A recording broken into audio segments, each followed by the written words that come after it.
여러분, 혹시 은퇴 후에도 지금처럼 살 수 있을 거라고 생각하고 계신가요?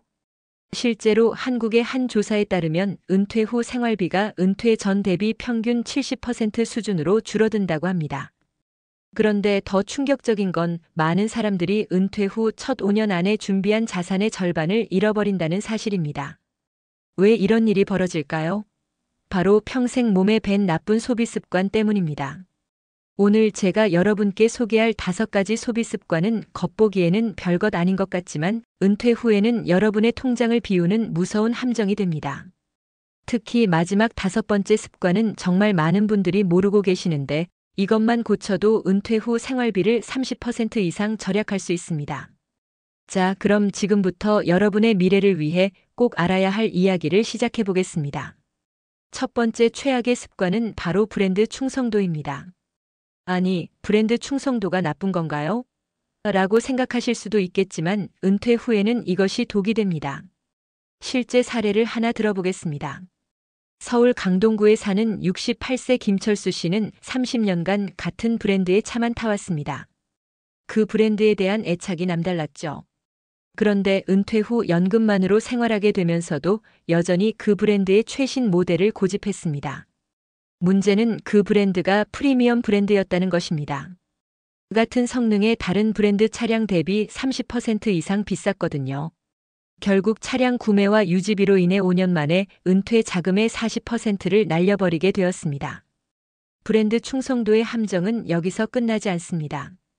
우리는 화장품, 의류, 심지어 마트에서 사는 생필품까지 특정 브랜드에 익숙해져 있습니다. 현역 시절에는 월급이 들어오니까 큰 문제가 없었지만 은퇴 후에는 상황이 완전히 달라집니다.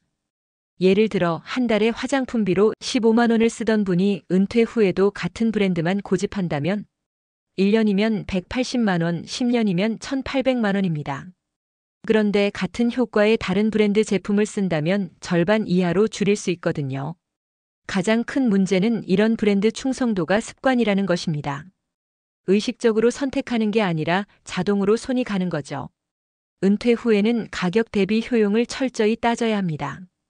브랜드가 아니라 실제 필요성과 합리적인 가격을 기준으로 선택해야 하는 거죠. 두 번째 치명적인 습관은 바로 소셜 라이프 유지를 위한 과도한 지출입니다. 여러분, 은퇴 후에도 젊었을 때와 똑같은 사회생활을 하려고 하시나요? 이것이 바로 많은 은퇴자들이 빠지는 함정입니다. 실제로 부산 해운대구에 사는 65세 박영희 씨의 사례를 보면 은퇴 후 시간이 많아지면서 오히려 사회생활이 더 활발해졌습니다. 주 3회 골프, 매주 동창회, 한 달에 2번씩 여행. 겉보기에는 활기찬 은퇴 생활 같지만 1년 후 통장 잔고를 보고 깜짝 놀랐습니다. 골프 한 번에 평균 15만 원, 주 3회면 월 180만 원. 동창회 한 번에 5만 원씩 4번이면 20만 원.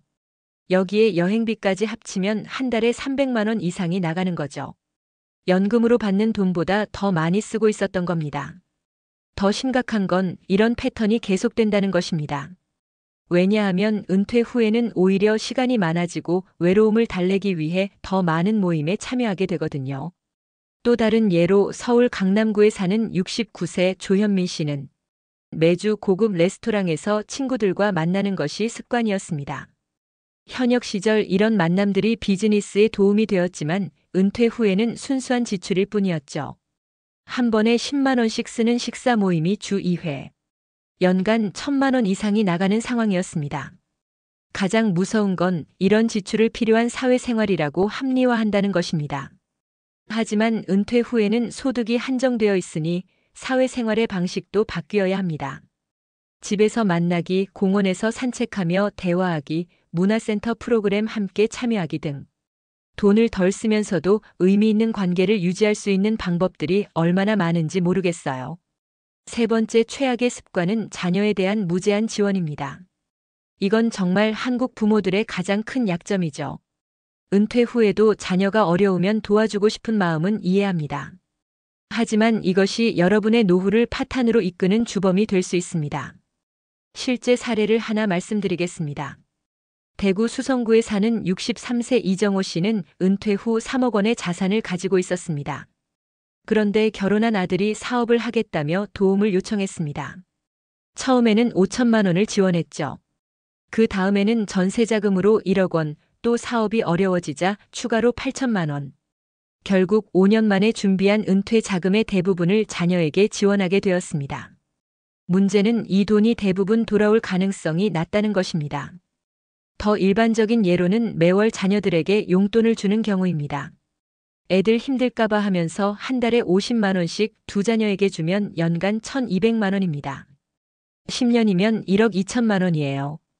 여기서 정말 중요한 포인트는 많은 부모들이 이런 지원을 일시적이라고 생각한다는 것입니다. 하지만 실제로는 계속 이어지는 경우가 대부분입니다. 왜냐하면 자녀들의 경제적 독립이 생각보다 쉽지 않기 때문이죠. 통계를 보면 은퇴 후 5년 이내에 자산을 크게 잃는 사람들 중 30% 이상이 자녀 지원이 주요 원인이었습니다. 물론 자녀를 돕는 것이 나쁘다는 건 아닙니다. 하지만 여러분의 노후 안정성을 해치면서까지 지원하는 것은 결국 자녀들에게도 부담이 됩니다. 나중에 부모님의 노후 생활비까지 책임져야 하거든요. 현명한 자녀 지원은 한도를 정하고 조건을 달고 계획을 세우는 것입니다. 무조건적인 지원이 아니라 자녀의 자립을 도와주는 방향으로 가야 합니다. 네 번째 위험한 습관은 건강에 대한 막연한 낙관주의입니다.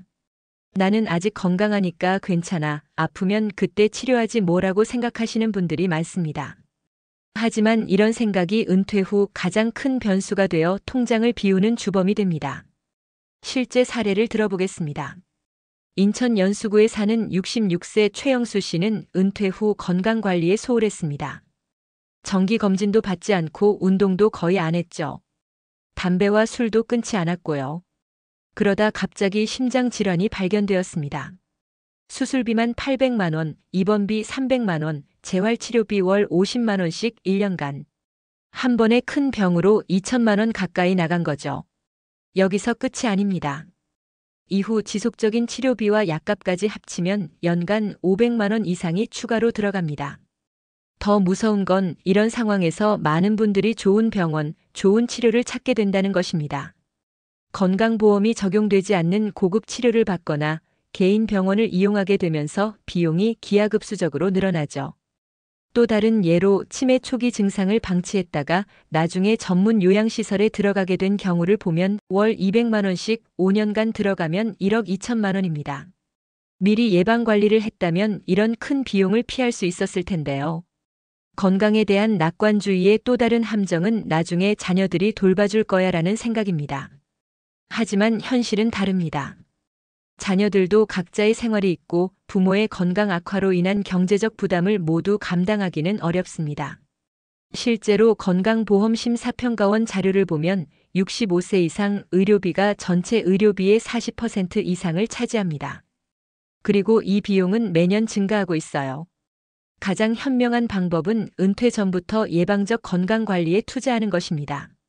정기검진, 운동, 올바른 식습관. 이런 것들이 나중에 엄청난 의료비를 절약해주는 투자가 됩니다. 마지막 다섯 번째, 그리고 가장 치명적인 습관은 바로 고정비용에 대한 무감각입니다.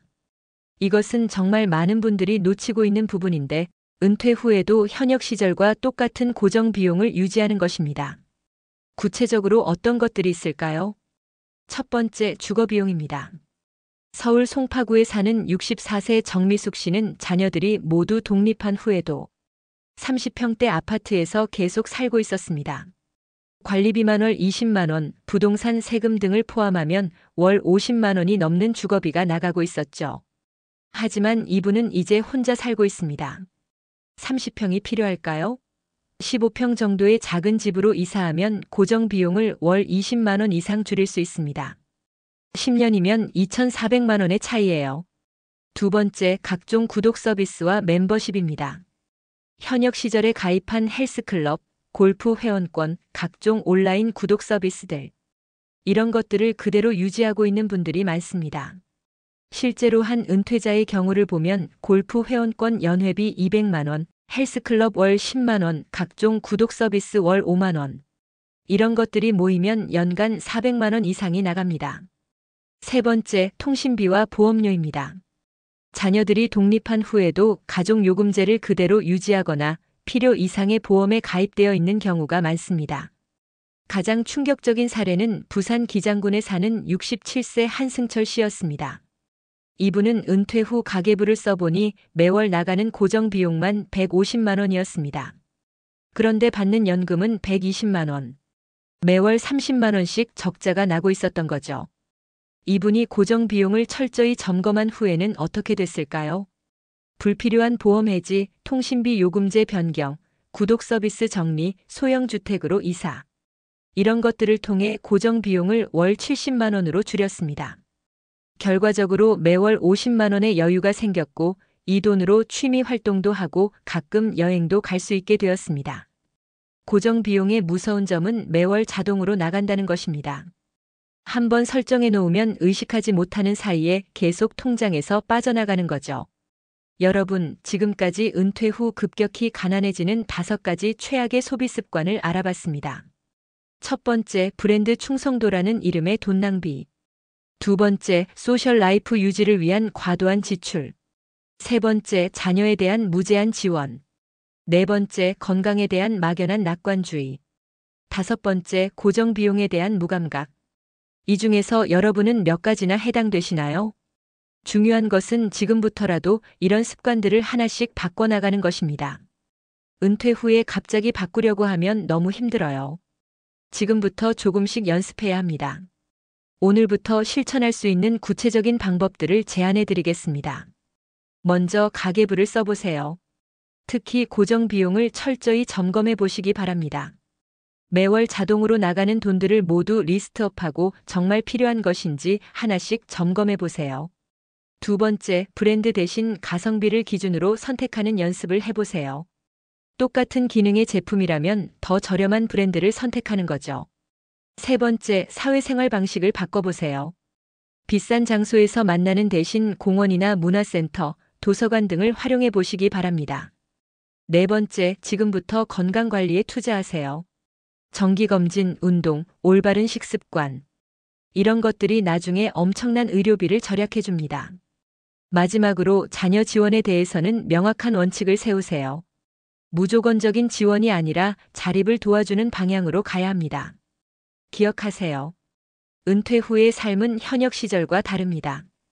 수입이 제한되어 있으니 지출 패턴도 바뀌어야 합니다. 하지만 이것이 불행을 의미하지는 않습니다.